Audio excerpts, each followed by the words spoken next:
Good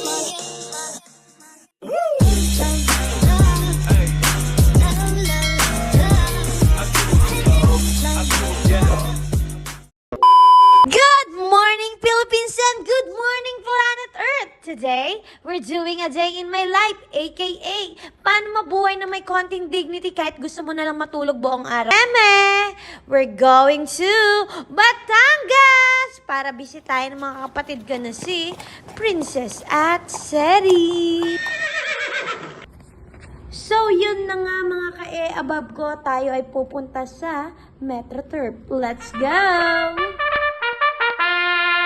At ito na, ang remate numero 13, si Make a Difference. Marami pa pinanggalingan ito. Entering last 100, Blue Thunder hanging on. At yan na, ang eventual winner natin, si Make a Difference.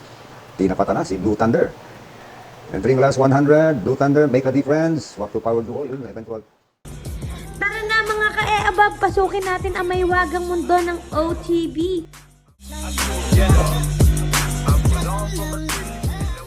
Alamin natin ano ba ang OTB. Ang OTB, ito yung mas marami ang natatalo kaysa sa nananalo. Parang pag-ibig niya, kahit anong paglaban mo, talo pa rin.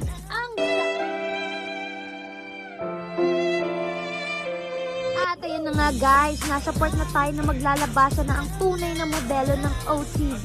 At syempre kanya-kanyang pasok laban ng OOTD. Yun na nga guys, may isi-share lang din ako sa inyo. Alam niyo ba na may iba't ibang klase ng mananaya? Unang-una na dyan yung siguradong panalo pero laging talo. Ito yung mga tipo ng better na kala mo may master degree sa horse racing analyst. Pero sila pa yung mga madalas matalo kaysa sa mga baguhan na mananaya. Yan yung mga tipo na may dalang notebook, calculator, at lucky charm. Meron pa yung mga linyahan. Pare, tumaya ka dito. Swak na swak dito. Trend tong analyst ko. Kilala kong kaliskis mo. Cesar scramble for front position. Charles de Castle, Save My Savings. Joining them now is Caligun. Caligun, Save My Savings. He's running by the Charles de Castle in third. The Red Queen in fourth. Life gets better. Then followed by American Party and Attractive Force. Is the early trailer. Caligun, Save My Savings. Fighting it out for the leader. Open feeling, tira! Open feeling! Open feeling! Yan! Tangina mo, ayaw talaga!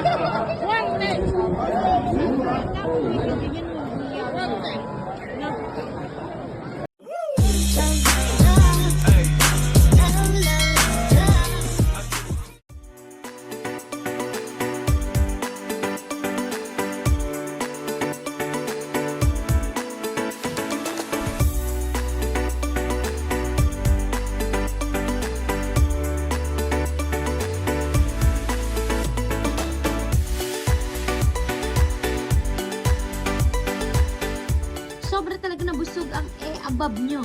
Sa sobrang kabusugan, hindi ko na alam kung mahal ko pa ba siya. Ay, goy!